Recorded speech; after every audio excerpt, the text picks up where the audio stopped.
এখন যেহেতু প্রযুক্তির অ্যাডভান্সমেন্ট এবং জনশক্তির ক্ষেত্রে বিভিন্ন ধরনের চাহিদা টেকনোলজির ইউজ আছে, সেক্ষেত্রে দক্ষ জনশক্তি এখন একটা বড় চাহিদা বহির্বিশ্বে। আধুনিক বাংলাদেশের উপকার শহীদ প্রেসিডেন্ট জিয়াউর রহমানের হাত ধরেই আমাদের মানব সম্পদ বিদেশে রপ্তানি কার্যত শুরু হয়।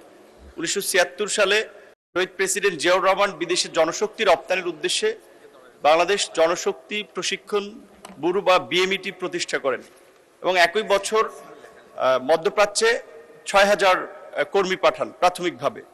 পর্যায়ক্রমে 1980 সালে একটি আনুষ্ঠানিক চুক্তি হয় মধ্যপ্রাচ্যের দেশগুলোর সাথে আমাদের শ্রমিকদের কাজের ব্যবস্থা করার নিয়ে। তারই প্রেক্ষাপটে 1981 সালে আনুষ্ঠানিকভাবে আমাদের এখান থেকে কর্মী যাওয়া শুরু করে এবং 81 সাল থেকে বেসরকারি রিক্রুটিং এজেন্সিগুলোকে সুযোগ দেওয়া হয়, যার ফলে মাত্র 4 বছরের মধ্যে তখন প্রায় 60,000 কর্মী বিদেশে যায়।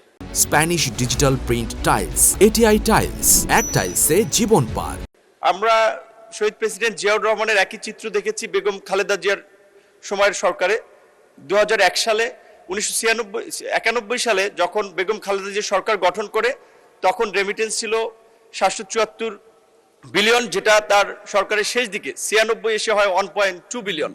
এবং 2001 সালে যখন আবার বেগম খালেদা জিয়ার নেতৃত্বে বিএনপি সরকার গঠন করে তখন প্রবাসী কল্যাণ ও বৈদেশিক কর্মসংস্থান মন্ত্রণালয় প্রতিষ্ঠিত হয় এবং বেগম খালেদা জিয়ার সরকারের সময় 2006 সালে ওভারসিজ এমপ্লয়মেন্ট খসড়া অনুমোদন করা হয়, যার ফলে আমাদের এই বৈদেশিক কর্মসংস্থানের বাজারটা ব্যাপক আকার ধারণ করে।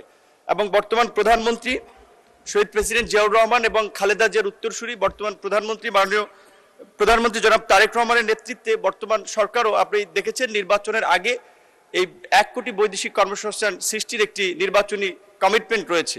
সেই অনুযায়ী আমরা মন্ত্রণালয়ের পক্ষ থেকে আমাদের বিভিন্ন বৈদেশিক দূতাবাস এবং মিশনগুলো থেকে আমরা একটা চাহিদাপত্র সংগ্রহ করেছি, যেখানে তারা আমাদেরকে 1 কোটি প্লাস 1 কোটি 8 লাখের মতো তারা ইতিমধ্যেই আমাদেরকে একটা চাহিদাপত্র দিয়েছে।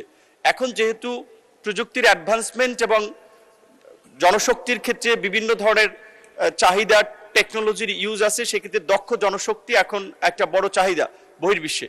সেটাকে মাথায় রেখে আমাদের মন্ত্রণালয়ের 104টি কারিগরি প্রশিক্ষণ কেন্দ্র টিটিসি এবং 6টি মেরিন টেকনোলজির যে ইনস্টিটিউট রয়েছে, সেখানে 55টি ট্রেডের 130টি অকুপেশনে 9টি বিদেশি ভাষা সহ প্রশিক্ষণ দেওয়া হচ্ছে। 50টি উপজেলায় 50টি কারিগরি শিক্ষা কেন্দ্র স্থাপনের কার্যক্রম চলমান রয়েছে। আন্তর্জাতিক শ্রমবাজারের চাহিদা অনুযায়ী পুনঃ প্রশিক্ষণ এবং দক্ষতা উন্নয়নের মাধ্যমে ফেরত আসা কর্মীদের, অর্থাৎ যারা বাইরে থেকে ফিরে আসে, পুনরায় বিদেশে প্রেরণের উদ্যোগ নেওয়া হয়েছে। এছাড়া পূর্ববর্তী শিক্ষা ও কাজের রেকগনিশন অফ প্রিয়র লার্নিং বা আরপিএল স্বীকৃতি এবং তার সনদ করা হচ্ছে, যার ফলে তাদের আবার বিদেশে ভালো কর্মসংস্থান সৃষ্টি হচ্ছে। অধিক সংখ্যক কর্মী প্রেরণের লক্ষ্যে 1 লক্ষ ড্রাইভার তৈরির জন্য একটা প্রকল্প নেওয়া হয়েছে, দেশ বিদেশে কর্মসংস্থানের জন্য ড্রাইভিং প্রশিক্ষণ প্রদান শীর্ষক প্রকল্প। এছাড়া আমাদের বিভিন্ন সেক্টরে আমাদের এখান থেকে যারা ট্রেনিং করছে তাদের নিয়ে পুল তৈরি করা হচ্ছে এবং নিয়োগকর্তাদের সাথে একটা সংযোগ তৈরির জন্য আমাদের মন্ত্রণালয় ওইবি ওভারসিজ এমপ্লয়মেন্ট প্ল্যাটফর্ম একটা অনলাইন সার্ভিস ক্রিয়েট করা হয়েছে, যেখানে নিয়োগকর্তারা চাইলে তারাই সরাসরি শ্রমিকদের সাথে কন্ট্যাক্ট করে তাদের চয়েস মতো তারা বাছাই করে নিতে পারবে। বিএমইটি ও সৌদি আরবস্থ তাকামলের মধ্যে স্বাক্ষরিত চুক্তির মাধ্যমে স্কিল ভেরিফিকেশন প্রোগ্রাম বা এসবিপির আওতায় 30টি প্রতিষ্ঠানে বর্তমানে 79টি অকুপেশনে স্কিল টেস্ট পরিচালনা করা হচ্ছে। এর পরিধি আরও বাড়ানোর চেষ্টা করা হচ্ছে।